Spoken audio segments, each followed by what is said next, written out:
On reste dans le domaine de la santé avec une bonne nouvelle pour la recherche scientifique. Près de 700 000 € de dons ont été récoltés par l'association Espoir de tête, une émanation du Rotary International.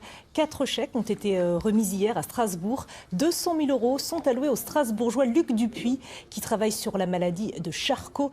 Des fonds absolument vitaux pour le laboratoire. Les explications de Grégory Fraise et Vincent Roy. C'est l'un des laboratoires français les plus performants dans la lutte contre la maladie de Charcot. Depuis 20 ans, Luc Dupuis et ses équipes ont fait avancer la science et cela devrait continuer avec bientôt un nouvel outil, un super microscope pour étudier d'encore plus près les cellules du cerveau. Ça va nous faciliter la vie au quotidien et en plus, ça va nous apporter une performance inégalée par rapport à ce qu'on a actuellement. C'est un joli cadeau. C'est un très joli cadeau. Un cadeau à 250 000 € que le laboratoire n'aurait jamais pu s'offrir tout seul. Chaque année, l'État lui verse 60 000 €, 10% de son budget seulement. D'où vient le reste? Des dons, des bourses qu'il faut décrocher. Le travail du chercheur, c'est de chercher de l'argent. Et pratiquement la moitié de mon temps de travail, c'est d'aller chercher des subventions.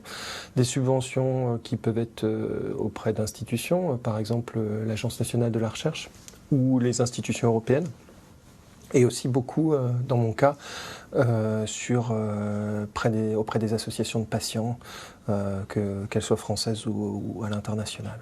Cette fois, le généreux bienfaiteur s'appelle Rotary International. Chaque année, l'association aide la recherche sur le cerveau. Les candidats se bousculent pour décrocher un chèque. 60 dossiers déposés. Pour les départager, les mécènes s'appuient sur un comité scientifique. C'est ce comité scientifique qui dit voilà la liste des dossiers que nous avons retenus par leur importance, par l'impact sur la recherche. Et puis nous, on regarde combien on a collecté.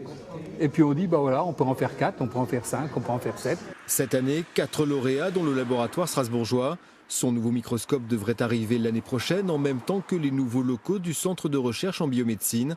De belles perspectives qui lui permettront de maintenir son niveau d'excellence et donc de décrocher d'autres financements.